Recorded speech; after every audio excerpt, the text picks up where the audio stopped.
Okay.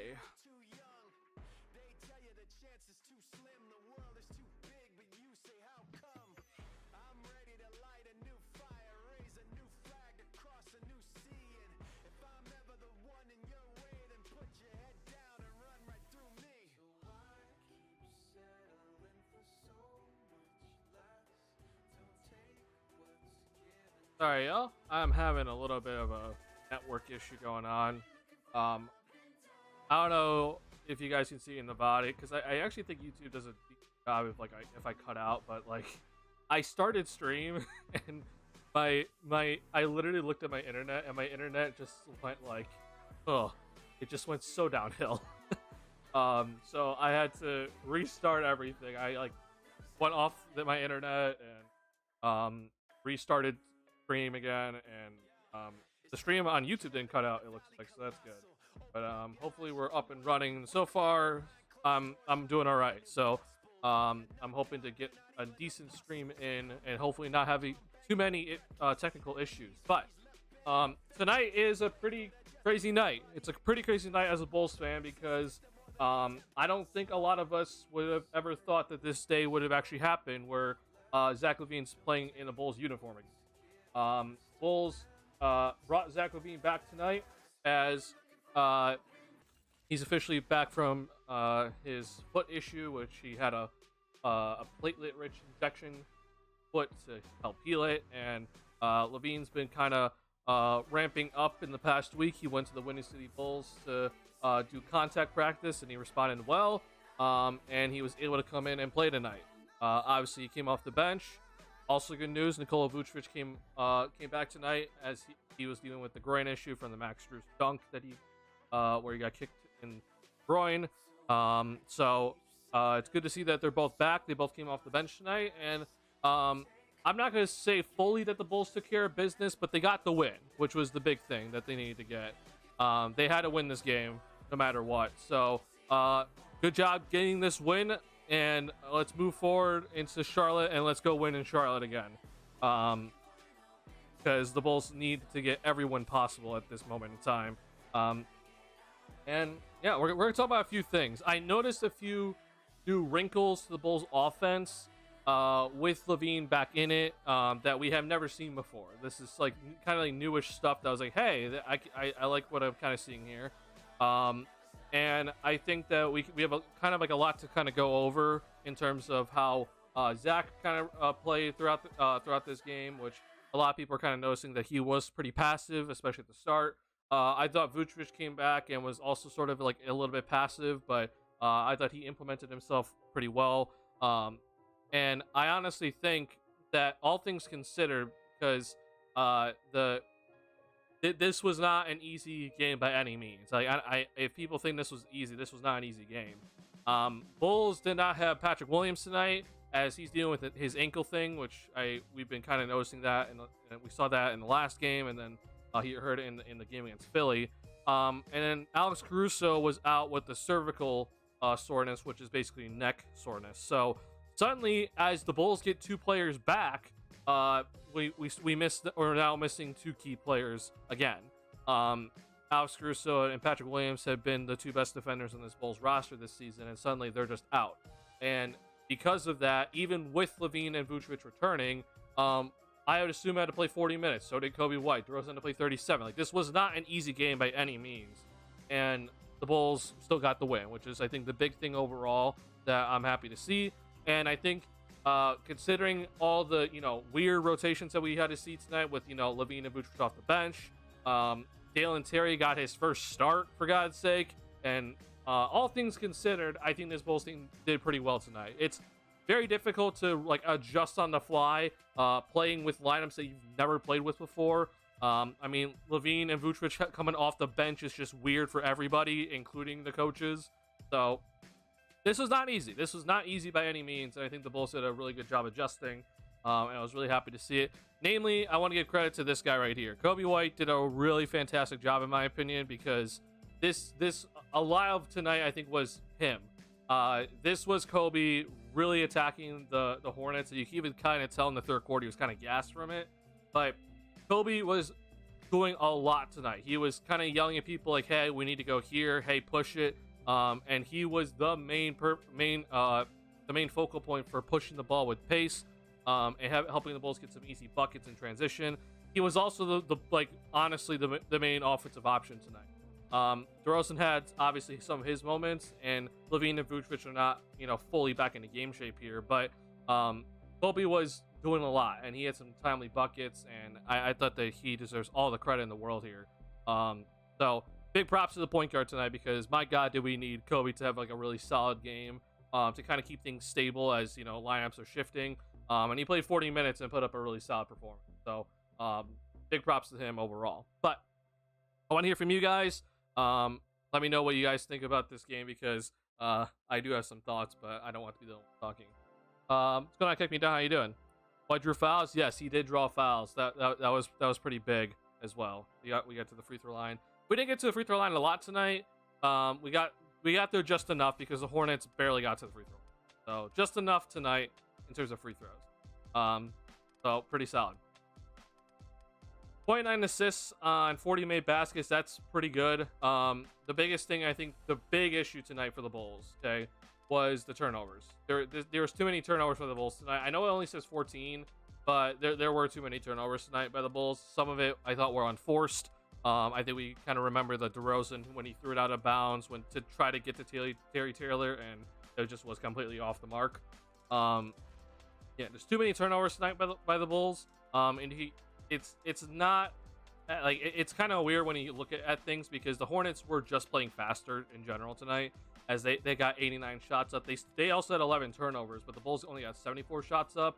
Luckily for the Bulls, they shot a nice high percentage tonight. That was the big thing. If the Bulls shoot like 47%, I don't know if they win this game. They had to hit all their shots, because they were not getting that many possessions in general. The turnovers didn't help. So just big overall props to the Bulls for just making their shots tonight. Turnovers crept up fast early, yeah. And I'm gonna be real, that's not unexpected. Like, first off, the starting lineup, right, was different tonight, because obviously Alex Caruso's been starting, Patrick Williams has been starting. That's suddenly just gone, right? And we decided to put LaVine and Vooch on the bench, so the two guys that you're usually in the starting lineup, they're just going to come off the bench tonight. Therefore, the starting lineup is just different.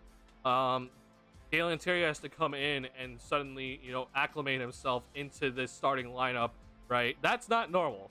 So I'm not shocked to see the turnovers, especially early, because even the starting lineup was different tonight. And that's not even mentioning LaVine and Vucevic on the bench and that whole lineup. So, yeah, I'm not the turnovers early. I was like, this isn't good, but it was kind of expected. It's not the worst thing in the world, though.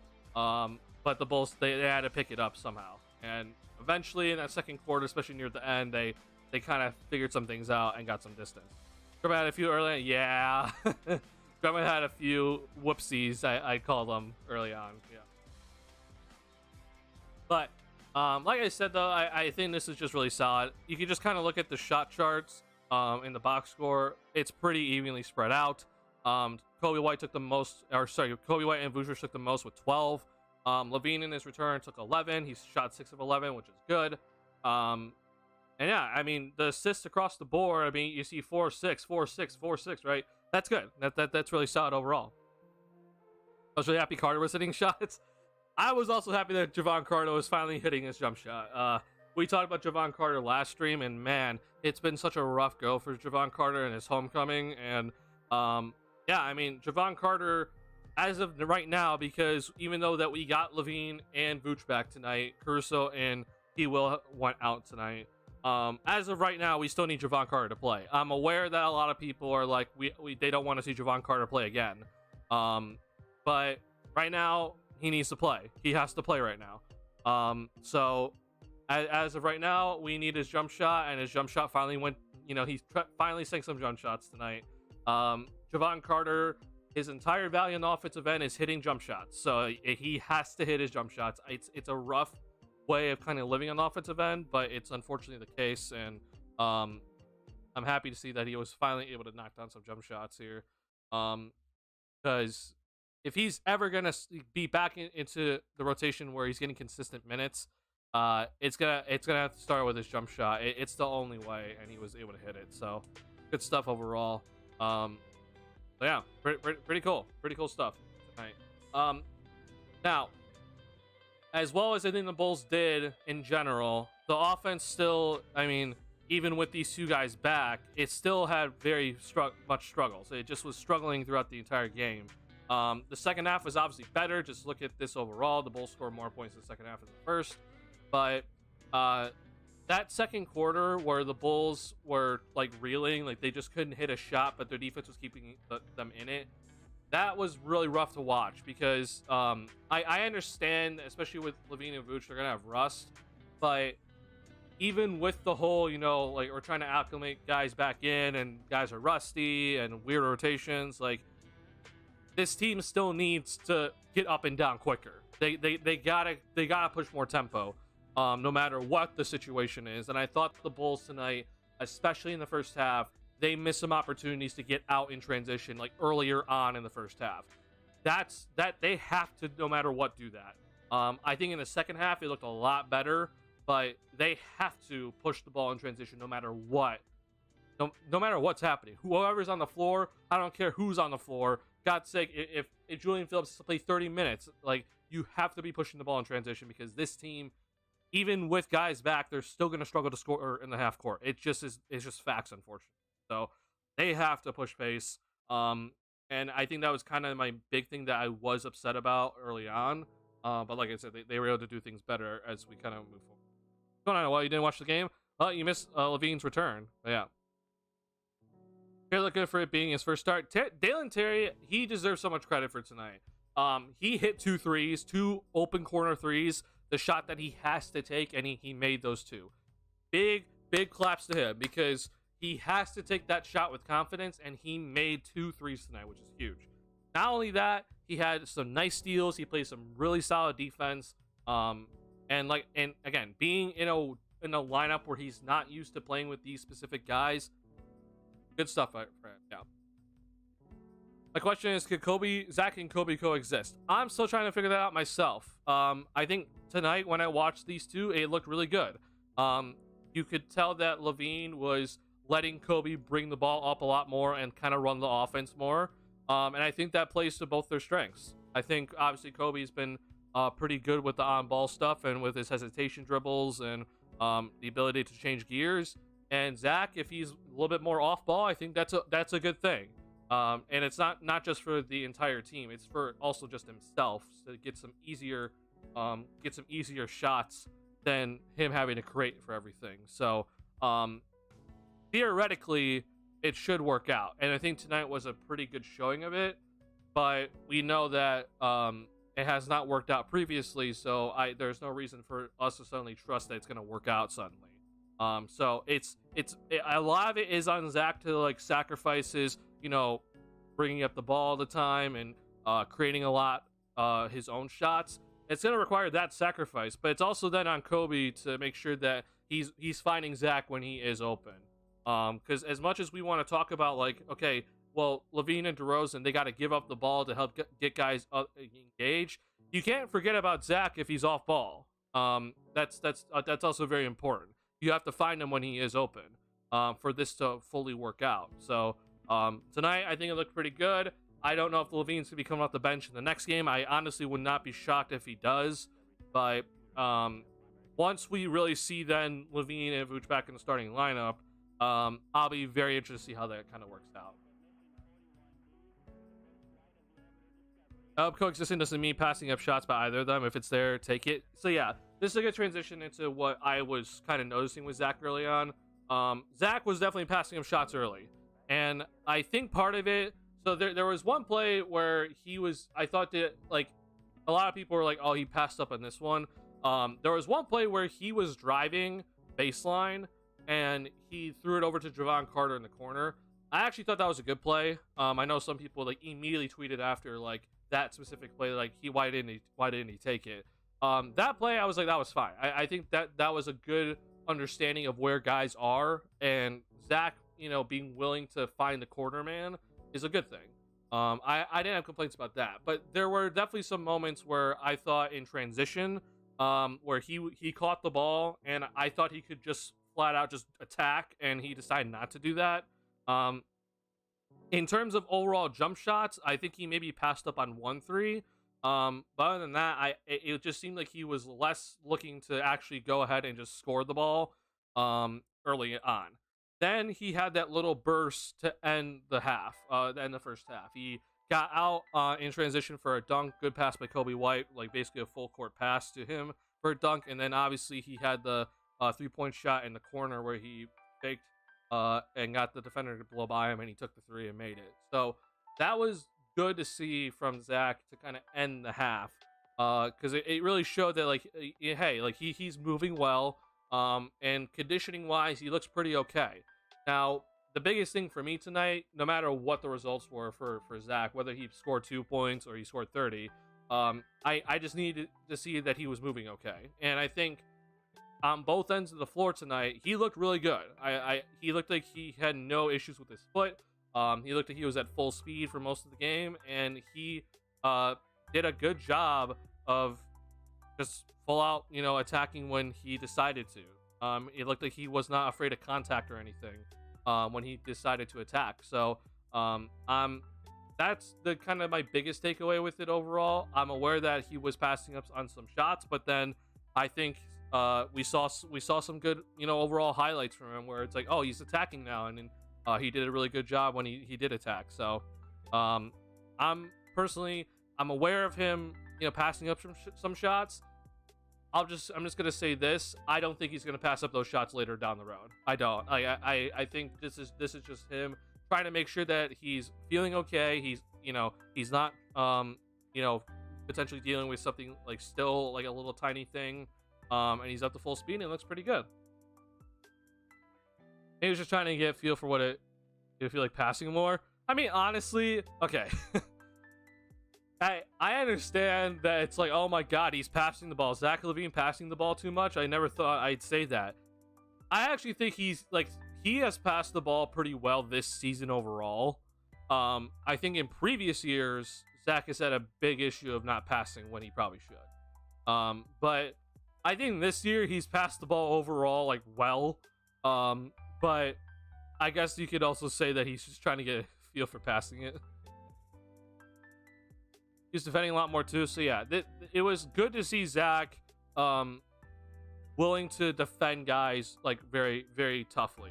When it comes to Zach on the defensive end, especially as he like gets back to him being full out offensive, like he's back to full strength, playing 36 plus minutes a night, and he's back to hopefully averaging 25 plus here.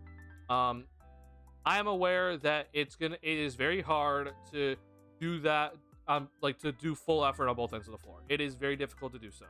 I am fully aware of how hard it is, and even the best defenders in the world, when you watch a Giannis Antetokounmpo, when you watch a Kawhi Leonard, they're not guarding, at 100% every single position. It's just not possible. But the biggest thing that all I can ask for from Zach is kind of what he just did tonight, which is just give me effort. I just need to see effort. Okay. You're not going to be, the best defender in the league. We know that you're not going to be that. Hell, your body frame is not even built for it. Okay.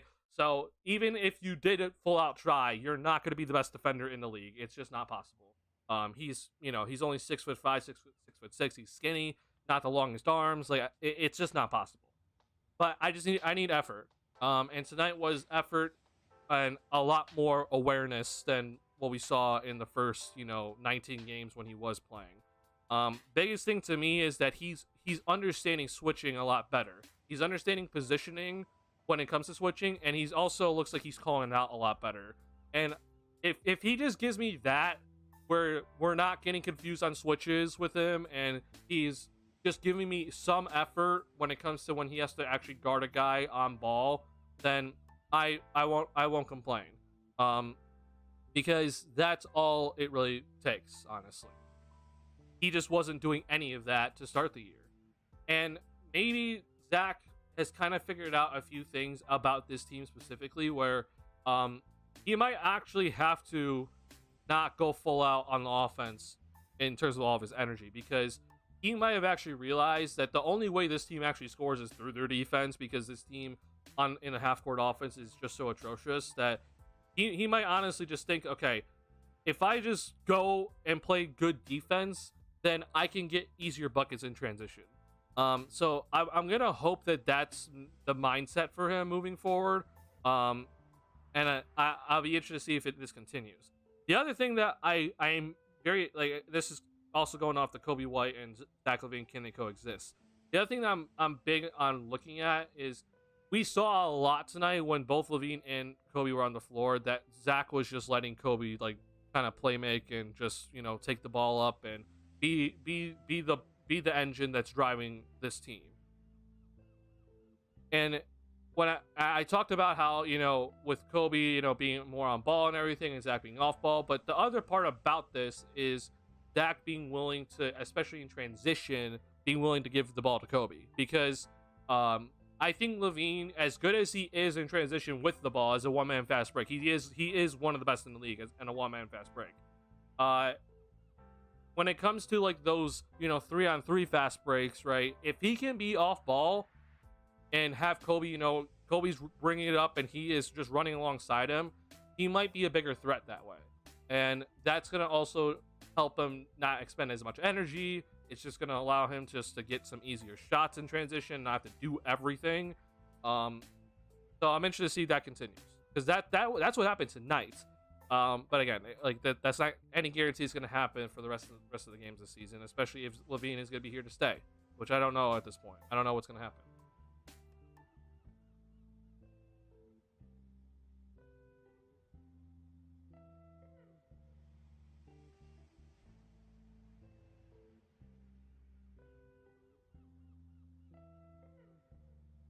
I don't know if it's too much to ask, but if he could rebound like Kobe did on offenses, dude, that would be great. Same pass that Kobe threw to Zach for the dunk would be cool. Seeing it vice versa too.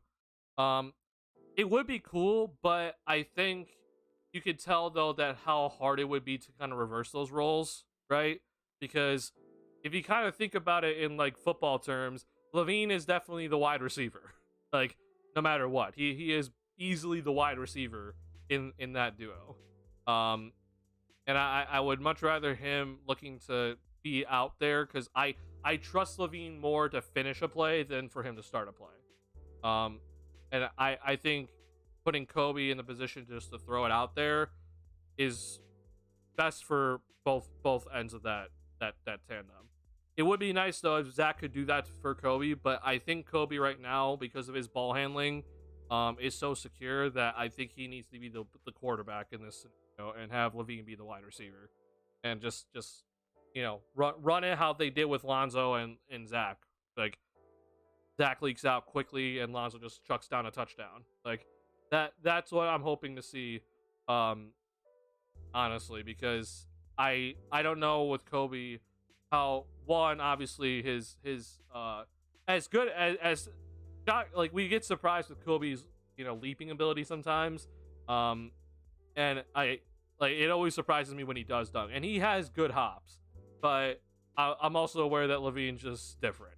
Like LaVine's athleticism is just a little bit different. So I think that he's just best in being the leak out guy, personally. I saw much in the second half. Oh, you talk about Zach's defense. I think Zach's defense, honestly, throughout the game was really solid. I didn't have many complaints, honestly. And Zach also rebounded pretty decently well tonight. He had some nice rebounds. I also thought he missed a few rebounds where he probably should have tried a little bit harder, but he had some nice rebounds where I know that before he wasn't going to get.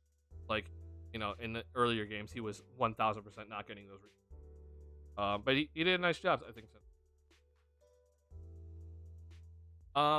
Okay, so I've talked about the offense a lot. I've talked about my problems I have had with the offense in this game specifically. And then also some of the good stuff. The big thing tonight was the Bulls defense. I mean, it is also probably that the Hornets just are playing a bunch of guys that are not very good. And PG Washington going down early didn't help them. LaMelo Ball's out, Gordon Hayward's out. Like, they're missing so many guys. So it's hard for them to even generate any sort of offense. But Miles Bridges was having a game, so that was happening. But the Bulls made the Hornets shoot 40% and 29% from three. That's good. Like that's really solid by the Bulls tonight to do this. I'm aware that this Hornets team was again not having good players, but you held like we're seeing like teams that are terrible still get to 100 points. The Bulls held this team to 91 points tonight on pretty bad. They had a pretty bad night shooting. That's solid. I can't complain too much. They did not. The Bulls did not force as many turnovers as we're used to seeing. And it was kind of shocking because this is a young team in the Hornets, but the Bulls still forced them to take some threes that they were not they were not comfortable taking. And I think the Bulls overall did a solid job of not letting Terry Rozier get off. He did not score in that first half. He had a really nice third quarter, but that was it. Like it was nothing too severe from Terry Rozier. And he was the guy that I was most concerned about coming in tonight, especially with no Caruso. If Rozier catches fire, we're in trouble. Bridges is having a nice game, but if Rozier catches fire, he is very tough to guard. So, yeah, the Bulls made sure he was not going to have a good game, and thank God, because he could have single-handedly won the game if he caught fire. So, Bulls need to go do that again when they face the Hornets again in their next game. So just make sure Rozier doesn't get off because LaMelo and Gordon Hayward are not there. You don't really have to worry about anyone else catching fire and taking over. Yeah, solid stuff.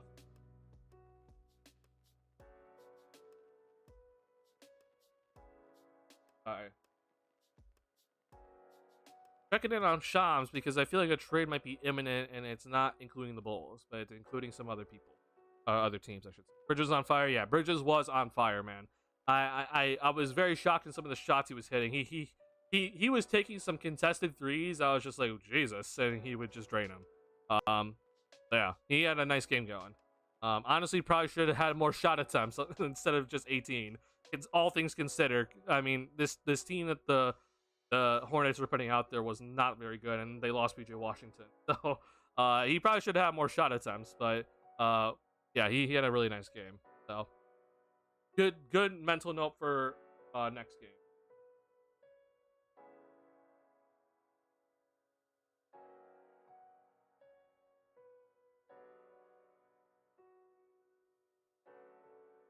Sorry, I'm getting messages.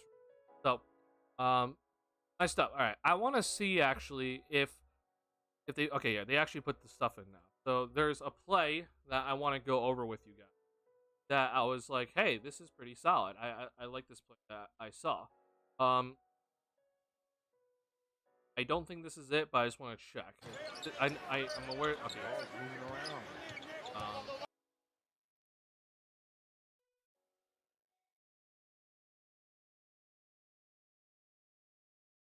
Might have been actually much later than.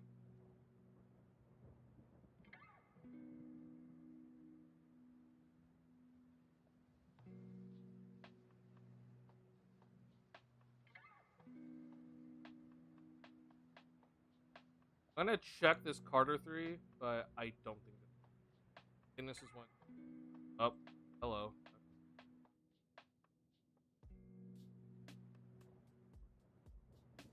Huh? I don't know why This is what has been helping the Bulls play.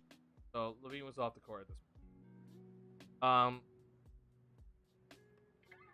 I'm gonna actually go search through this and recording that. Actually, hold on.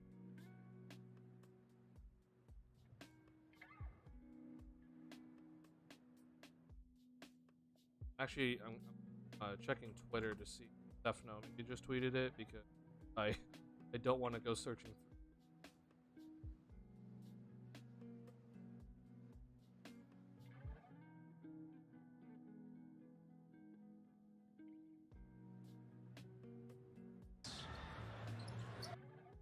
No, that's not it. All right, hold on.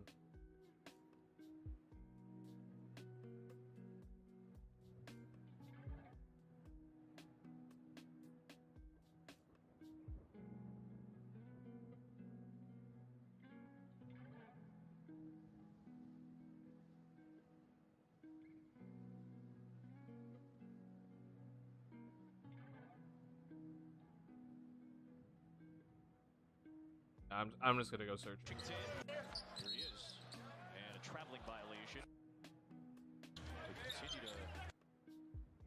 I've actually been in the first quarter. Not it because it wasn't back in the first.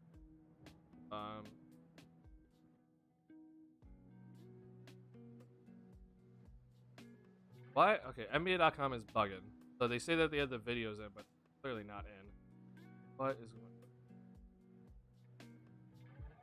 We're not using NBA.com. We're going to my recording.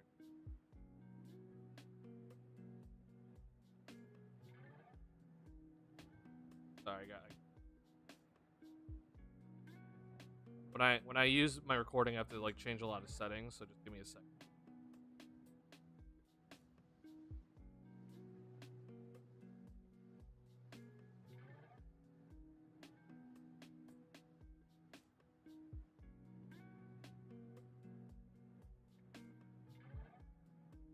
$5 off all specialty pizzas with code SPECIAL. Hold on. Gotta turn on hardware acceleration.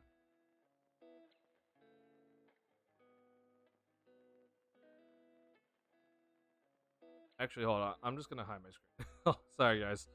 I forgot to turn off hardware acceleration, and this is always very annoying to go through. Okay.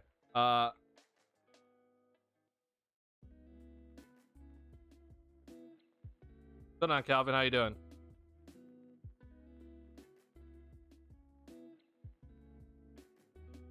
Hold on. Stream might F for like 2 seconds, but bear with me if it does. I have to turn off hardware acceleration, so I have to restart my Chrome. So give me 1 second. Hopefully nothing goes terrible here.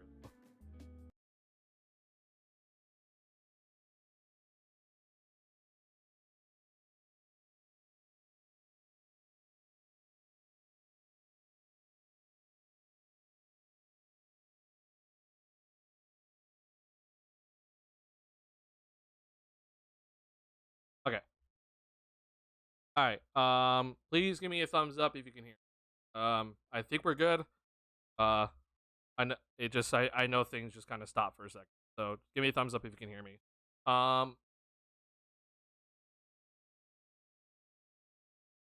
Is it too early to discuss trades? I mean, I'm willing to discuss it. I just wanna show you like a few things that I noticed tonight in terms of like how the Bulls are like doing some little new wrinkles in the offense with LaVine back in and Vucevic back in. I wanted to show you guys some actions that I was like, hey, this is different. What do you think of Zach's return? I think it was pretty solid, and I'm also saying Vucevic's return too because the Bulls clearly needed Vucevic in the last couple of games. But yeah, I think it was pretty solid. I think it was a pretty solid return for both of them, and I'm happy to see that it was pretty solid overall. Sorry, I'm trying to get to this. Oh my God, hold on. 1 sec, hold on. I gotta reload.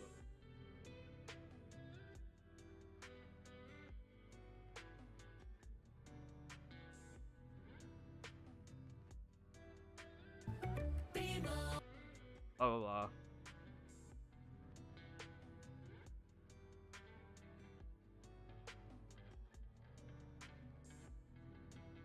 So I know with these plays, that like nothing really came out of it. Like there wasn't really like anything that like the Bulls got out of these plays.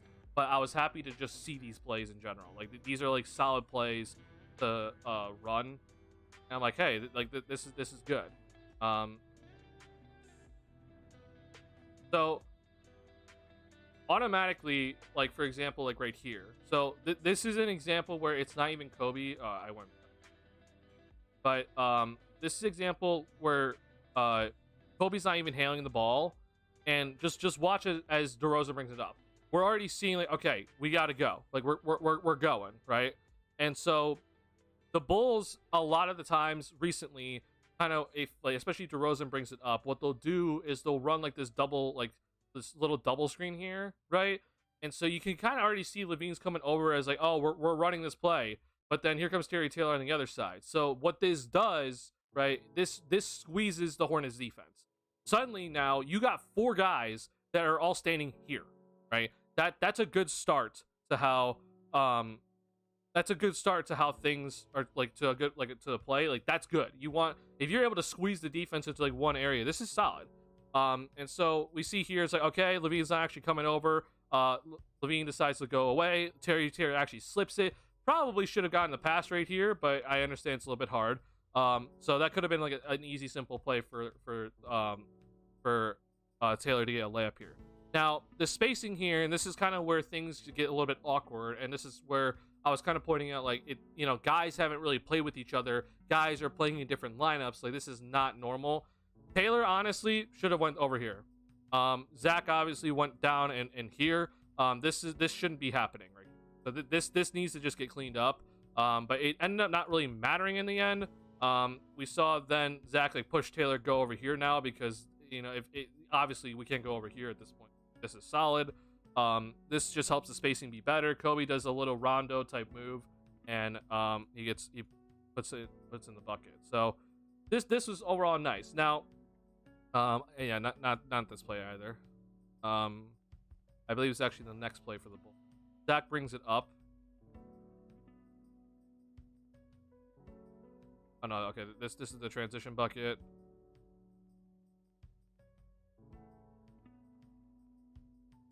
It's also transition.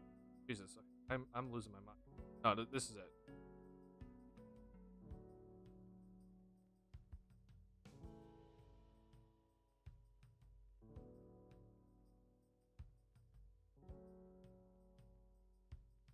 So this is what I'm trying to get to. And now with Kobe being like part of the offense, like we're seeing a set now a lot where you have DeRozan's like coming over to this area. We have Vooch over here, and then the ball handlers at the top of the key. Obviously, you have your two corner shooters. So Zach's over here.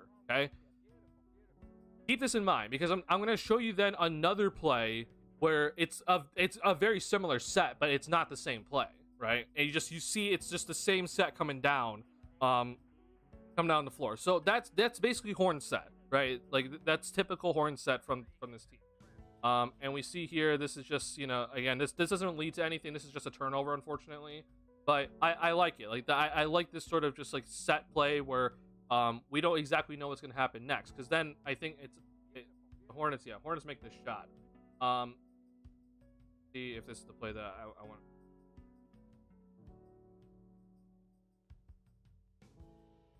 So I don't know exactly what this means, right? But okay, no, this. Oh my god.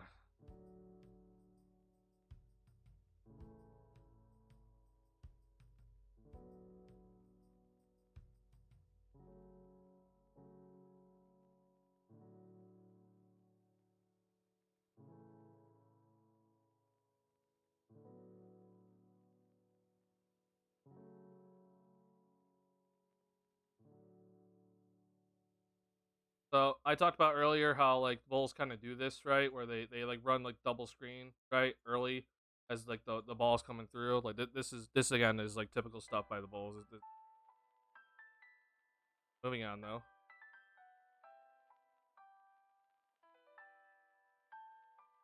Okay.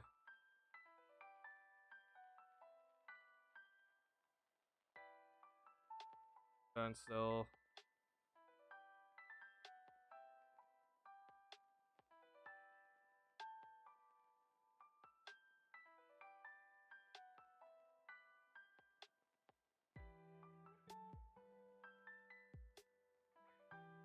Okay. Did it just not happen in the first half? And I'm like tripping a lot right now. Because I like genuinely remember this in the first half, and now I'm starting to think it was actually in the first quarter that this play was run.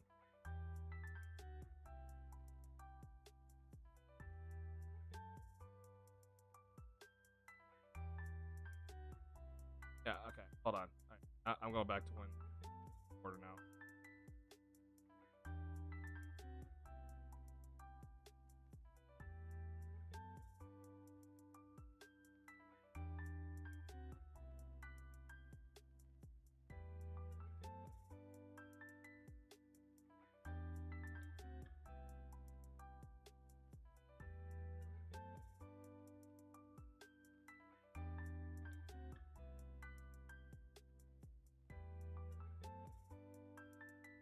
Yeah, this was definitely good. Okay, this is it. So yeah, Zach's bringing it up, and watch the set. Okay, so this is the set that I wanted to show you guys. Like this is like this is really solid in my opinion. So like I talked about, horn set. So DeRozan's in this area, you got Vooch in this area, ball handlers up here, you got your two shooters on the floor. Okay, so we see here that we're now using Vucevic in his like through the split action here, and I like this a lot because you're using your two best players to create havoc, and Vooch is then the decision maker into like I guess overall with his passing, right? So it's horn set, and remember in the last horn set, right? We had like screen and roll, right? This one we pass to the Vooch right here in the elbow, okay, quickly. Now DeRozan comes up, sets player screen basically for Zach, and Zach comes off of it. And we see here Zach decides, okay, I'm just gonna go hard to the basket. DeRozan then comes up here to get the ball from Vucevic as they then run their own pick and roll themselves. Big part of this though is spacing, right? So why this works out so well is because you have Zach running through here. This therefore, that takes Miles Bridges out the play. Miles Bridges is now suddenly the rim protector in a sense on this specific play. Javon Carter, as all this is happening, right? He's able to just take up the space. So Ish Smith is like, okay, I'm the only guy basically kind of over here at the moment. I have to like watch what's happening on the play. Then Javon Carter is just able to move up, right? So Javon Carter is able to move up into space as Zach then obviously goes through, and then he can just go back out to the corner. So it just helps this overall spacing, and all guys are moving except for this one guy in the corner, right? I like this a lot. I truly like this play a lot. And again, it's using your three best players all kind of in like all similar action to create havoc, and who knows what we can get out of it. And I think Vooch actually scores in this one. So solid end of possession there. So it ended up working out pretty well in the end for the Bulls on that position. If I'm not mistaken then though, this is the hook shot that goes in. Yep. I even, as that play happened, I was like, man, 90s basketball, Jesus. So we talk about then, all right, well, let's run it again, but we're gonna do things a little bit differently this time. Okay, so same set. It's the exact same set here on the floor. Two shooters. Here's Vooch. Here's DeRozan in these two areas. Here's your ball handler, and we're gonna throw it yet again down to Vucevic. And remember last time DeRozan set basically a flare screen that Zach decided to go all the way to the rim on that play. This time, flare screen, Zach just basically flares out. Now, unfortunately, this doesn't lead to anything. DeRozan now has to clear out, okay, which is good. And now it's pick and roll between LaVine and Vucevic.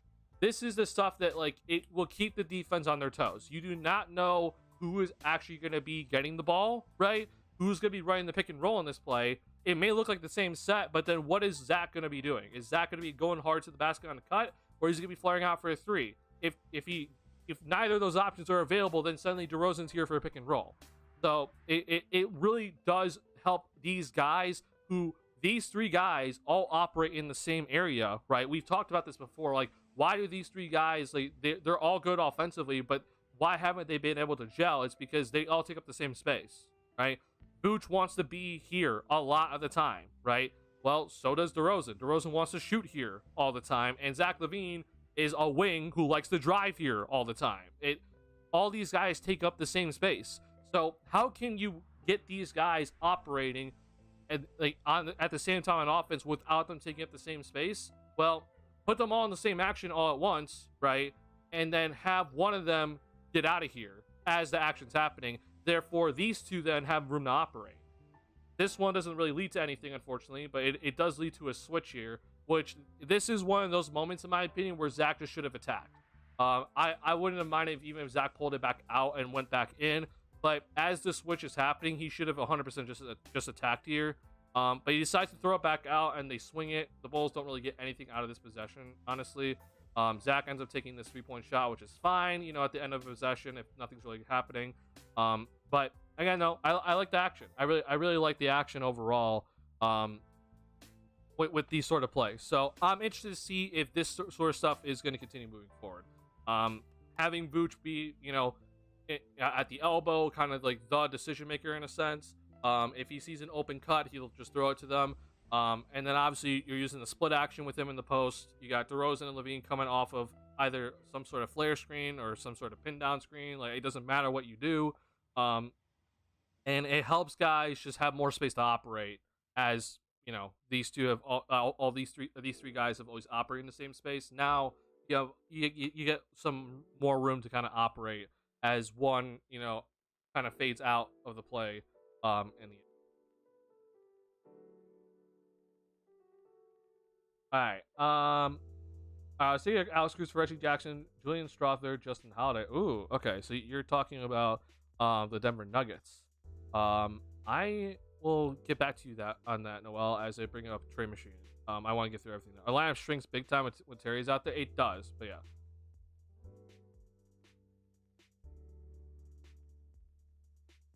I'm gonna admit, Terry isn't quiet when he's out there, but it's not enough when we're looking for a legit center. I agree. Yeah. So Terry Taylor got to play power forward today, and I'm like, he looks good at power forward. His time playing at center, I didn't have like a big issue with it. It just the problem is I don't know if he is like fully able to like be part of like a switch everything lineup, you know? And it's kind of like, well, if you're gonna run small, you should just switch everything anyway. And I don't know if he's like fully capable of doing that. It does kind of seem like he's just a tad slow for it, even though he's only 6 foot. He was playing power forward today, and he looked pretty all right. So I like him at power forward. Honestly, I truly do like him there, even though he's only 6'4". He looks like he like moves around pretty well at power forward. And I'm hoping now that Vooch is back, we're not seeing Terry Taylor play any more center. I'm not gonna lie. If we had to like, actually like make a decision about it, I would much rather just have Pat play center. Or like I've been also calling for this. I would like to see Julian Phillips play center. Like if for some reason Drummond or Vooch get injured again, like I would much rather just see someone else try it. That does not mean we don't play Terry Taylor. It just means that I would like to just see something different. But yeah, I'm hoping that we don't see that. Looking forward to even more. Swan drives from I usually happens right after making your shots of driving the ball. Yeah. I think with Io, like, he obviously struggled really badly against New York, but I trust his finishing at the rim. So if he's able to just get some sort of layups going down, like, yeah, he'll be fine. I think he'll be just good. So, Big Task, how you doing? Happy Friday. Yeah, happy Friday to you, man.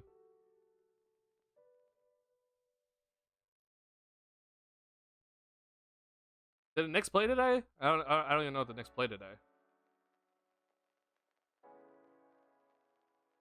Oh, they did. They beat Philly. Oh, wow. Holy crap.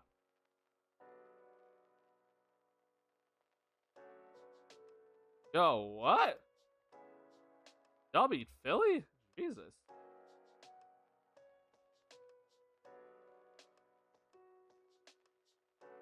I guess no one else decided to show up today, except for Embiid, Oubre, and Maxey. What the hell is this from the rest of the Philly players? What?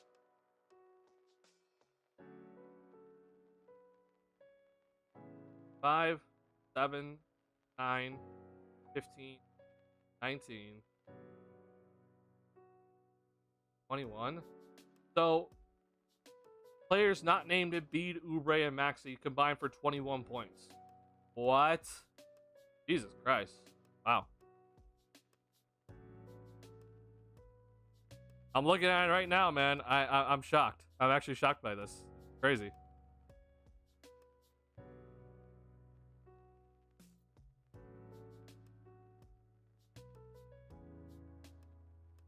I'm actually really shocked by this. Wow. Interesting, because like I'm actually like I've been thinking about it. Like I think Philly still does need to make a move, and maybe this just kind of helps make that argument better. But yeah, wow, yeah.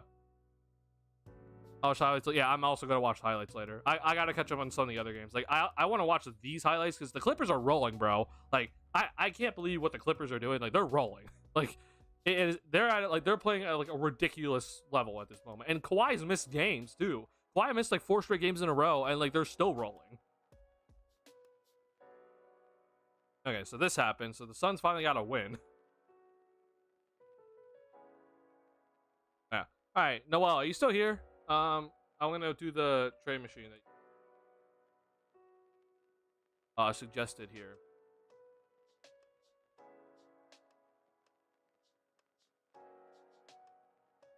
Okay, so all right, I'm popping out chat. What's going on, Lot Mob? How you doing? It's been a while since you've been in the chat. How you doing though?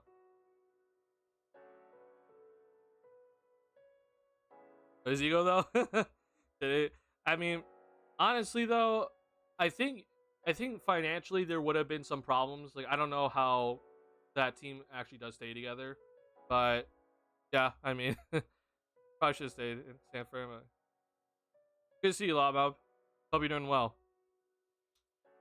Sorry, we just went over obviously this win tonight, and then I kind of broke down some things on here, but Noel in chat brought up a trade proposal, and I want to go through with it. So I'm gonna go ahead and talk through this trade proposal. I wasn't really planning on doing much trade talk tonight, because I'm at the point now where I don't think the Bulls are going to be making any sort of major deal unless there is a deal for Zach. Like, I don't think they're going to be making anything major happen. I think they're just going to kind of roll with this team. Yeah. Okay. So, I need to bring up the chat on my side. Hold on.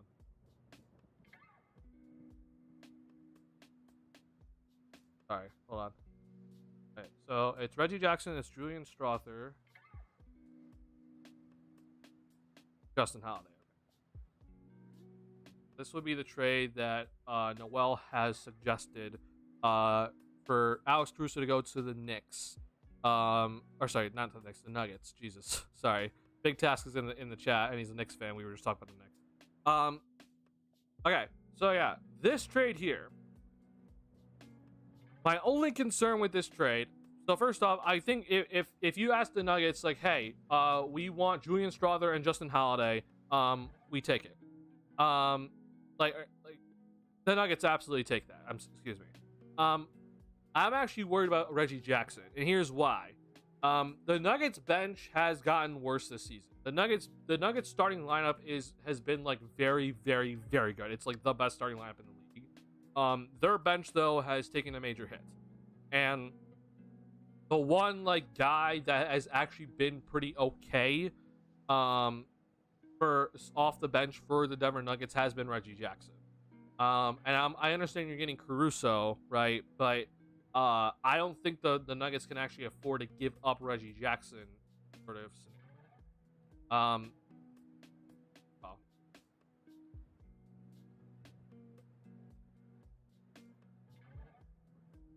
because my thing also is like I think the Nuggets, like they should be in that position where like, hey, we're willing just to give a pick here.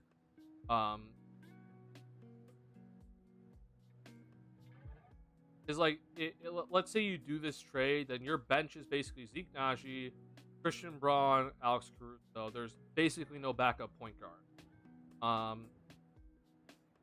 And especially with the way that Jamal Murray is still missing games this season, I would feel like you kind of need Reggie Jackson. So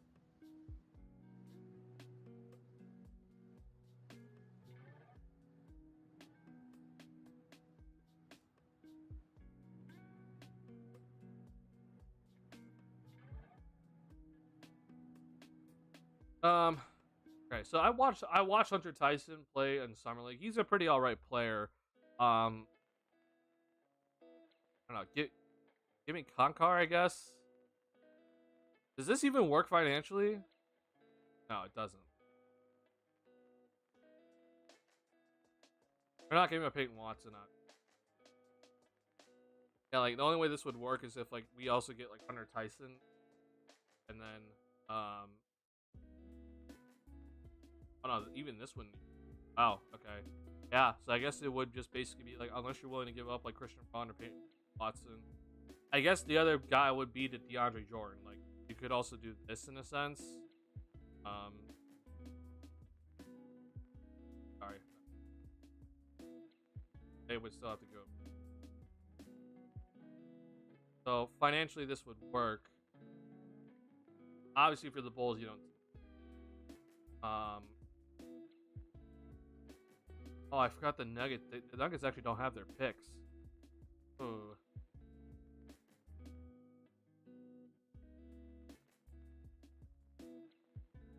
Be like 2 seconds or something. But I don't. Honestly, at this point, I don't think the Nuggets do this. So you're right, Noel, that it would have to basically include Reggie Jackson.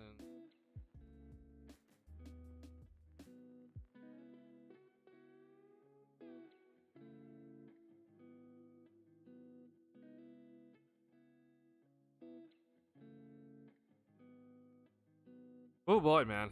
I don't know. For the Bulls, this obviously isn't the best deal in the world, but you're getting Julian Strawther out of this. So maybe I'll say this. Maybe the Nuggets tack on another second here, and this is the deal. I'm actually gonna say that I think the Nuggets say no because I don't think they can afford to give up Reggie Jackson, honestly. Unless they can find a way to go out and get another point guard that they have full faith in.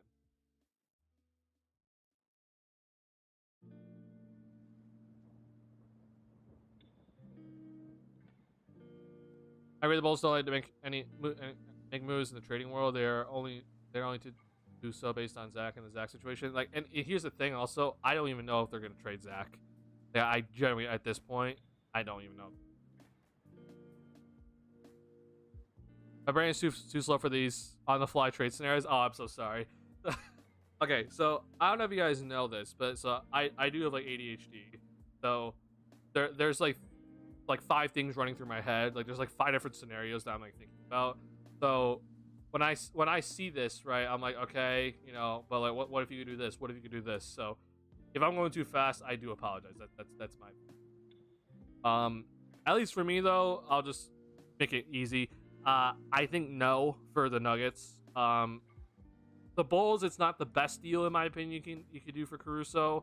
I just think for the Nuggets, as you know, getting Caruso is so good. They lose Reggie Jackson, and I think Reggie Jackson at this moment in time is so important to them because Murray is still missing games, and they don't really have a point guard off the bench, and Caruso we know is not really a point guard. As much as I think this, like, you know, improves their defense, I don't think it's worth the trade-off. I don't know what would be then the move for the Nuggets, actually, because I'm trying to think of, like, a ways to, like, really bolster their bench, but it just seems like they're just so dependent on just guys developing, and I don't know how much you can actually, like, depend on that, unfortunately. But yeah, I think the Nuggets say no. So that would be my take. Oh, my internet's thinking. Holy crap.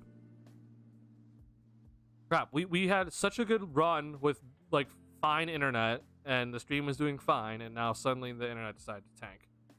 Okay. Crap, man. Well, I guess this is, like, actually, like, it's not the worst timing. I was gonna end stream in, like, 10 minutes, because I do have another thing I have to do tonight. But yeah, it's not the worst thing. Okay. Well, I do have enough bitrate to keep the stream going, so I know it's gonna be less quality here, but we're just gonna bear with. So yeah, I'm gonna start doing my wrap up here. Appreciate everyone that tuned in tonight. Obviously it's a kind of like a weird situation. I think a lot of us didn't expect this to happen, where LaVine's back and playing for the Bulls uniform. So a little bit weird, but it did happen. So that's that. The Bulls go ahead and face the Charlotte Hornets again. Basically in 3 days from now, are gonna see 2 days of rest. So yeah, 3 days from now. This is another game, obviously, with Charlotte that they don't have some of their mainstays. And it's gonna be another game the Bulls need to win. It'll be interesting to see if LaVine and Vucevic continue to come off the bench. I think that it wouldn't be the worst thing in the world if they just stayed on the bench for another game, especially against Charlotte. I think though they're gonna both be back in the starting lineup against Houston, no matter what. So they might still be on a minutes restriction, but they would definitely be back in the starting. So we'll see what the Bulls do in Charlotte in terms of their lineup situation. But yeah, Bulls need to just kind of go take care of business again. Tonight was not the best night. The offense was pretty terrible for a good portion of the game, and still only scoring 104 points is still bad. Even in a 13-point win, that is still terrible. And it wasn't like the Bulls shot bad; it's just too many turnovers, and you weren't playing with enough pace. That's the reason why you only scored 104 points. So that needs to get better. And the Hornets, they're not like, actually, what are they? Yeah, they're not the worst defensive team in the world. But I would like to see more, honestly. Especially with the way the Hornets miss shots, you can get. So, I just want to see this be a little bit better in Charlotte. Obviously, you gotta get the win.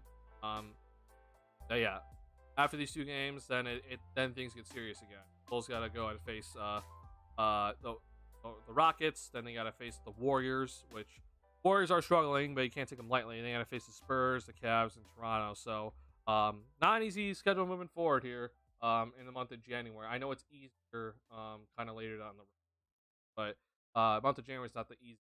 So Bulls gotta start, if they're gonna really truly be about like, hey, we're not trading anybody and we're just gonna roll with this team. Like right now they're back up into 10th because the Hawks lost tonight. But honestly, man, like even though like we're 4.5 games out of here, I don't think the Bulls can get there.